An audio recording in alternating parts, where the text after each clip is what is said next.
ഗൾഫിൽ നിന്ന് നാട്ടിക്ക് വന്നത്. ആ ബോധമൊന്നും ബീരാങ്കാക്കില്ല. ചോറുണ്ടാക്കി കാത്തിരിക്കാൻ തുടങ്ങിയിട്ട് എത്ര നേരായി ഇത്. പോയാ തിരിച്ചു വരണമെന്നുള്ള ബോധമല്ല. കദീസ വന്നു. ഭക്ഷണം എടുത്ത് വെക്കട്ടെ? എനിക്ക് ഭക്ഷണമൊന്നും വേണ്ട. അതെന്താ ബീരാങ്കാക്ക? വിശപ്പില്ല, അത്ര തന്നെ. മനസ്സിലെന്തെങ്കിലും വിഷമുണ്ടെങ്കിൽ എന്നോട് തുറന്ന് പറഞ്ഞൂടെ? എനിക്കൊരു വിഷമവും കദീസ. വിഷമുണ്ട്. ബീരാങ്കന്റെ മുഖത്ത് എഴുതി വെച്ചിക്കണേ. കദീസ, ഞാനൊന്ന് പോയി കിടക്കട്ടെ, നല്ല തലവേദന. ഇങ്ങനായ ഞാൻ എന്താ ചെയ്യാ പഠിച്ചോനെ? ചോദിച്ചതിനൊന്നല്ല ബീരാങ്കാക്ക മറുപടി തരുന്നത്. ഞാനൊരു ശല്യായിക്കണ്, അതെന്നാ സത്യം. പണ്ടത്തെ സ്നേഹമൊന്നും ബീരാങ്കാക്ക് ഇപ്പില്ല. മോളെ, എന്താ സാർ? മോൾക്ക് ഈ സാറ് ഇഷ്ടായോ? ഇഷ്ടായി. സാറ് പറയുന്നത് എല്ലാം മോള് കേക്കൂലേ? കേക്കാലോ. അങ്ങനെയാണെങ്കി സാറ് പറഞ്ഞോ, സാറ് പറഞ്ഞതെല്ലാം ഞാൻ കേട്ടോളാം. ഒരു മണ്ടി പെണ്ണെന്നെ ഇവൾ. എന്താ സാർ? പക്ഷേ ഈ പെണ്ണിന്റെ തള്ള അടുക്കളയിൽ നിന്ന് പണിയെടുക്കുന്നുണ്ട്. ഏത് നിമിഷം ഇങ്ങോട്ടേക്ക് വരും. അതുകൊണ്ട് ഇവിടെ സേഫ് അല്ല. മോളെ, എന്താ സാറേ? മോളെന്തിനാ സാറെടുത്ത് ഇങ്ങനെ വിട്ടു നിൽക്കുന്നേ? ഞാൻ സാർ അടുത്തന്നെയാണല്ലോ നിന്നത്. അങ്ങനെയല്ല, കുറച്ചും കൂടി അടുത്തേക്ക് വാ. ശരി സാർ. മിടുക്കി. ഐഷ, ദേ, എന്താ അമ്മേ?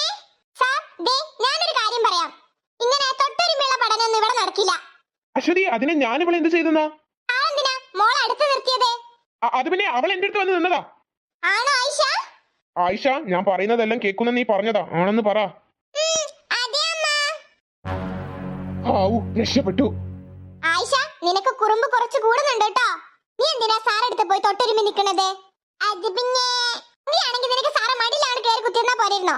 അശ്വതി, അത് സാരില്ല. ഇനി മോൾ അങ്ങനെ ആവർത്തിക്കില്ല അല്ലേ? ഇല്ല, ഞാനിനി അങ്ങനെ ചെയ്യില്ല. സാർ, ഇങ്ങനെയുള്ള കാര്യങ്ങളൊന്നും മോക്ക് അറിയില്ല. അതുകൊണ്ടാ മോള് സാറ് അടുത്തേക്ക് വന്നു നിന്നത്. അയ്യേ, അതൊന്നും പ്രശ്നമില്ലടോ. സോറി സാർ, അവക്ക് വേണ്ടി ഞാൻ മാപ്പ് ചോദിക്കുകയാണ്. ചേച്ചേ, ചെറിയ കുഞ്ഞല്ലേ ഇത്? എന്നാലും അവൾ ചെയ്തത് വലിയ നല്ല കാര്യമൊന്നുമല്ല. സാർ ഇനി അത് ന്യായീകരിക്കണ്ട. സാരില്ലടോ, അത് വിട്ടേക്ക്. ആയിഷ, നീ സാർ അടുത്ത് നിന്ന് കുറച്ച് ഗ്യാപ്പിൽ നിക്കണം കേട്ടോ. സാറോട് ബഹുമാനം വേണം കേട്ടോ. ഓക്കെ അമ്മ. ഞാൻ ചോറ് എടുത്ത് വെച്ചിട്ടുണ്ട്, അത് പറയാൻ വേണ്ടി വന്നതാ. ഇന്നത്തെ ക്ലാസ് കഴിഞ്ഞില്ലേ സാർ?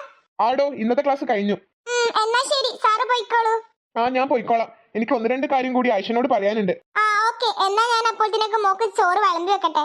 ശരി, താൻ പോയി വിളമ്പി വെക്ക്. ആയിഷക്ക് ഇങ്ങനത്തെ ശീലമൊന്നും പതിവുള്ളതല്ലോ.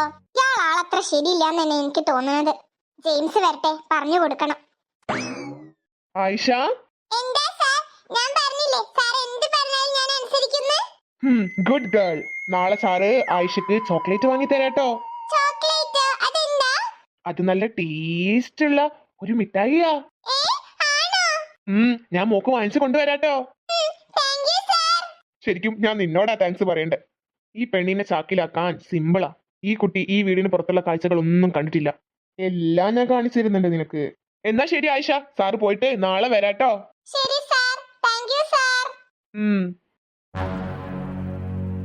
എടോ, തനിക്കെന്താ പറയാനുള്ളതെന്ന് താനൊന്ന് പറയടോ. കൊറേ നേരമല്ലോ ഈ നിൽപ്പ് നിൽക്കാൻ തുടങ്ങിയിട്ട്. അത് പിന്നെ ജെയിംസ്, ഞാൻ പറയുന്ന കാര്യം ഞാൻ സീരിയസ് ആയിട്ട് എടുക്കണം. നീ പറ ആദ്യം. ആ സാറില്ലേ? നമ്മളെ മോളെ പഠിപ്പിക്കാൻ വരുന്ന സാറല്ലേ? അതെ, പ്രേംദാസ്. അയാൾക്ക് എന്ത് പറ്റി? അയാളൊന്ന് വന്നില്ലേ? അയാൾ എന്നും വരുന്നുണ്ട്. പിന്നെന്താ പ്രശ്നം? അയാളുടെ ബിഹേവിയർ അത്ര നല്ലതല്ല ജെയിംസ്. എന്താ അയാളുടെ ബിഹേവിയറിന് കുഴപ്പം? അത് പിന്നെ ഇന്ന് ഞാനൊരു കാര്യം കണ്ടു. എന്ത്? ഞാന് ക്ലാസ് കഴിഞ്ഞെന്ന് വിചാരിച്ച് മോളെ ഫുഡ് കഴിക്കാൻ വേണ്ടി വിളിക്കാൻ പോയതാ. അപ്പൊ നമ്മുടെ ആയിഷ ഉണ്ട് അയാളുടെ മേത്തേക്ക് ചാരി നിക്കണു. അയാളല്ലല്ലോ, നമ്മുടെ മോളല്ലേ അങ്ങോട്ട് ചാരി നിന്നത്? അതെ. പിന്നെന്തിനാ നീ അയാളെ കുറ്റപ്പെടുത്തുന്നേ? നമ്മുടെ മോള് അങ്ങോട്ട് പോയി ചാരിയിട്ടുണ്ടാവും. ഏയ്, അങ്ങനെയല്ല. പിന്നെ? നമ്മുടെ മോളൊരു പാവ, പുറലാകായിട്ട് ഒരു ബന്ധുവില്ല. അതുകൊണ്ട് അയാള് പറഞ്ഞപ്പോ നമ്മുടെ മോള് ചാരിയതായിരിക്കും. എന്റെ അശ്വതി, നിന്റെ ഈ ഓവർ തിങ്ക് ഇപ്പോഴും കഴിഞ്ഞില്ലേ? അല്ല ജെയിംസ്, എനിക്കെന്തോ പേടിയാവുന്നുണ്ട്. ഒന്ന് പോയി അവിടുന്ന്, നിന്റെ ഒരു പേടി. ജെയിംസ്, നീ പോയി കഴിഞ്ഞാ ഞാനും മോളും പിന്നെ അയാളും. അതിനെന്താ, അയാൾ നല്ലൊരു മനുഷ്യനാടി. അല്ല ജെയിംസ്, എനിക്ക് അങ്ങനെ തോന്നുന്നേ ഇല്ല. എന്റെ അശ്വതി, ഒരുപാട് അലഞ്ഞു തിരിഞ്ഞിട്ട് അങ്ങനെ ഒരു സാറിനെ ഞാൻ കണ്ടുപിടിച്ചത്. അത് വിചാരിച്ച് ഇങ്ങനൊരു സാറ് നമ്മുടെ മുന്നിലെ ദൈവം ഇപ്പൊ കാണിച്ചു തന്നതാ അയാള് നല്ലതല്ലാന്നുള്ളത്. എന്റെ അശ്വതി, നിന്റെ തോന്നല ഇതൊക്കെ? ജെയിംസ് അല്ല, ജെയിംസ് അങ്ങനെയല്ല, എന്റെ തോന്നലല്ല. ഓ, ഇവളെ കൊണ്ട് എനിക്കറിയാം. നിനക്ക് ഈ നാട് വിട്ടു പോവാൻ വേണ്ടിട്ട് അടുത്ത അടവായിട്ട് വരുന്നതല്ലേ? അയ്യോ അല്ല ജെയിംസ്, ഞാൻ സത്യം പറഞ്ഞതാ. മോളെ സ്കൂള് വിടണമെന്ന് പറഞ്ഞപ്പോ ഞാന് ഒരു സാറെ കൊണ്ടുവരുന്ന നീ സ്വപ്നത്ത് പോലും വിചാരിച്ചില്ല. ഇനി ഏത് അടവ് പയറ്റൂലേ ഇവിടുന്ന് പോവാൻ വേണ്ടിട്ട്? അയ്യോ ജെയിംസ്, അങ്ങനെയൊന്നല്ല, നീ അങ്ങനെയൊന്നും ചിന്തിക്കല്ലേ. ഒന്ന് പോയ അശ്വതി, എനിക്ക് ഒത്തിരി പണിയുണ്ട്. ഈ ജെയിംസ് എന്താ ഇങ്ങനെ? അനുഭവത്തിൽ വരുമ്പോ പഠിച്ചോളൂ.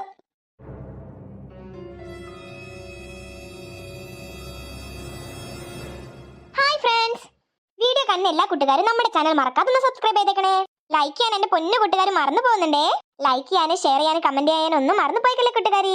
പുതുതായി വീഡിയോസ് കാണുന്ന നമ്മുടെ കൂട്ടുകാര് നമ്മുടെ വീഡിയോ ഇഷ്ടപ്പെട്ടെങ്കിൽ മറക്കാതെ സബ്സ്ക്രൈബ് ചെയ്തേക്കണേ. അടുത്തൊരു വീഡിയോയിൽ വീണ്ടും കാണാം. Love you all.